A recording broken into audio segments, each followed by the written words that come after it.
दिल्ली के शाहबाद डेयरी में बीते रविवार को साहिल नाम के शख्स ने बर्बरता की सारी हदें पार कर दी। साहिल ने 16 साल की लड़की की बीच रास्ते में सरे बाजार हत्या कर दी। अब इस पूरे मामले में एक एक कर नए लोगों के नाम जुड़ते जा रहे हैं। साहिल ने जो बयान दिया है उसमें यह खुलासा होता है कि एक झबरू नाम का शख्स है जिसके चलते साहिल ने बर्बरता पर उतरने का फैसला किया। अब चल रही जांच के बीच पता चला है कि साक्षी ने साहिल को एक ऑडियो संदेश भेजा था। इसमें साक्षी कहती है, गली का बदमाश है तू, कहाँ गई तेरी बदमाशी। वहीं पुलिस का कहना है कि शायद इस ऑडियो से ही साहिल आग बबूला हो गया। 15 दिन पहले साहिल ने हरिद्वार से चाकू खरीदा था। उसने अपनी सुरक्षा और इमेज चमकाने के लिए चाकू रखना शुरू कर दिया था। उसके बाद फिर 27 मई को साक्षी और साहिल के बीच लड़ाई हुई।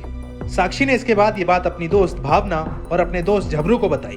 उसके बाद झबरू ने साहिल को धमकाया था कि वो उससे दूर रहे। इसके बाद साहिल खुद को अपमानित महसूस करने लगा था, जबकि साहिल के बयान के मुताबिक झबरू साक्षी का दोस्त और अपने इलाके का दबंग व्यक्ति है। वो शाहबाद कॉलोनी का रहने वाला है। जांच में भी पता चला कि झबरू और साक्षी में इन दिनों दोस्ती थी। एक बार झबरू ने साहिल को साक्षी से दूर रहने को कहा था। साथ ही साहिल के मुताबिक उसने उसे जान से मारने की धमकी भी दी थी। इस बात को साहिल ने अपने दिमाग में बैठा लिया था। कहा जा रहा है कि यहीं से उसने सोच लिया था कि अब साक्षी को रास्ते से हटा देगा, इसलिए अपनी जान खतरे में देख साहिल ने साक्षी को मारना ठीक समझा। वहीं दूसरी ओर अब झबरू मीडिया के सामने आ गया है। झबरू ने अपनी कहानी बताई है। इस पूरे मामले पर झबरू ने क्या कहा है, आइए आपको सुनाते हैं। शाहबाद डेयरी में एक लड़की की हत्या कर दी गई जिसकी उम्र महज 16 साल थी और इसमें एक के बाद एक कई किरदारों का नाम आ रहा है। एक किरदार है नाम झबरू उर्फ अजय, या कह लीजिए अजय उर्फ झबरू। लोग ये कह रहे हैं, मेरी कुछ नाबालिग बच्चों से बात हुई, उनका चेहरा हम नहीं दिखा सकते। उनका ये कहना है कि झबरू की मुलाकात 10 दिन पहले उस लड़की से हुई थी। 10 दिन पहले से वो नहीं हुई है। वो मेरे पास 27 तारीख को आई थी। उसने बोला कि भैया ऐसी ऐसी बात है, एक लड़का मेरे को टॉर्चर कर रहा है और धमकी दे रहा है, बदमाश हूँ मैं, ये हूँ वो हूँ। तो हम उससे आए थे और मिले थे। उससे ओनली मैंने यही बोला था कि भाई लड़की को तुम क्यों टॉर्चर कर रहे हो, बात खत्म करो यहीं पर ही। इतनी बात करने के बाद हम वहाँ से आ गए थे। तो फिर अगले दिन उसका मर्डर ही करा उसने, यही बात थी। हाँ, जब उसका मर्डर हुआ, उसकी जान गई, उससे पहले आखिरी बार आपकी बातचीत लड़की से कब हुई थी? आखिरी बार सर कोई बातचीत, मेरी कॉल वगैरह पे कोई बात नहीं हुई। वो फेस टू फेस आगे मिली थी। 27 तारीख को आपकी बातचीत हुई थी? हाँ जी। हाँ। कुछ करीबी लोग हैं लड़की के और जो साहिल था जिसने हत्या की, उन दोनों करीबी, उनका ये कहना है कि झबरू और साथ में एक लड़की जिसका नाम बताया जा रहा है, दोनों मिलकर धमकाने के लिए साहिल के पास पहुंचे। धमकाया किसी को नहीं। अब देखो ऐसे फंसाने के लिए तो दुनिया बातें बनाती है कि हम मर रहे हैं तो इसको भी मरवाएं। ठीक है, ये तो दिल्ली की रिवाज है। एक मर रहा है तो दूसरे को लेके डूबे हम। ऐसा कुछ नहीं था। हम उससे मिले थे। वो यहाँ पे 15-17 लड़के लेके खड़ा था। तो उसने मोस्ट वांटेड भी बताया मेरे को। मैं मोस्ट वांटेड होता तो मैं गलियों में नहीं घूमता, भी मैं यहाँ पे नहीं आता। मैं अपना अंदर ही रहता, भागता कहीं। ठीक है, मैं अपना काम धंधे वाला आदमी, अपना काम धंधे से ध्यान रखता हूँ बस। साहिल से पहले कभी आपकी बातचीत थी, परिचय था? पहले कभी बातचीत नहीं थी, बाकी यहीं पर ही घूमते रहते थे, मिलते थे बस। साक्षी से जो लड़की थी जिसकी मौत हुई, हत्या कर दी गई, उससे कोई बातचीत पहले हुई? उससे मेरी कोई बातचीत आज तक भी फोन पे बात नहीं हुई थी मेरी, परसों तक भी। तो वो 27 तारीख को फेस टू फेस ही मिली थी। 27 मई? हाँ जी।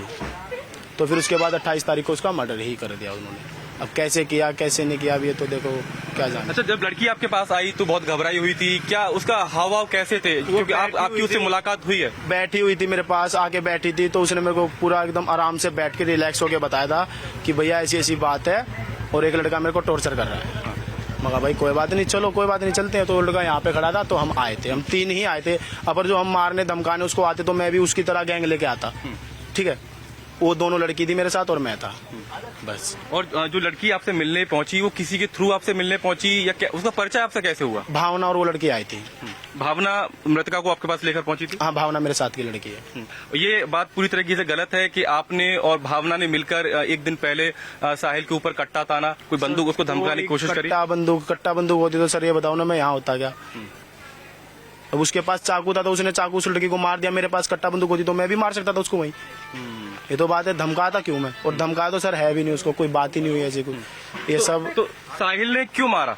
लड़की को मारा क्यों आपने? क्योंकि उस लड़की से भी बात की है और आपने साहिल को भी समझाने की कोशिश की। साहिल को गलत लगा हुआ उस लड़की के और मेरे बारे में कि कुछ गलत मैटर चल रहा है, हो सके ये गलत फहमी उसको हुई होगी। क्योंकि उसने आते ही मेरे को भाई ही बोला था और मैं उसकी मदद ही करना था। पर जो किसी की मदद करना गुनाह है तो आगे से नहीं करेंगे। आपने साहिल को समझाने की कोशिश करी? क्योंकि ये बताया करी थी कि भाई देखो, इसको लड़की को टॉर्चर मत करो, इसका पीछा छोड़ दो, अपना बात खत्म करो। बस उसके साथ 15-17 लड़के और भी थे, उन्होंने भी कुछ नहीं कहा, साहिल ने भी वहाँ पे कुछ नहीं कहा, तो हम आ गए थे घर। मृतका जब उस गली से गुजर रही थी तो उसने फोन करके उसको बुलाया था या उसका डेली रूटीन था वहाँ से आना जाना, तो उसने घेर के उसको मारा? अभी देखो इस चीज का तो मेरे को पता नहीं उसका डेली रूटीन था क्या था, लेकिन सुनने में ये आई है वो फ्रेश होने के लिए गई थी, यहीं पर ही शौचालय है, उसी शौचालय में फ्रेश होने के लिए गई थी और वहीं पर उसको वो लड़का भी मिल गया और उसने ये काम करा। एक नाम आ रहा है नीतू का, नीतू को कब से जानती थी मृतका? अभी ये तो पता नहीं सर, वो सुनने में भी आया कि नीतू के साथ ही रहती थी वो। हाँ जी।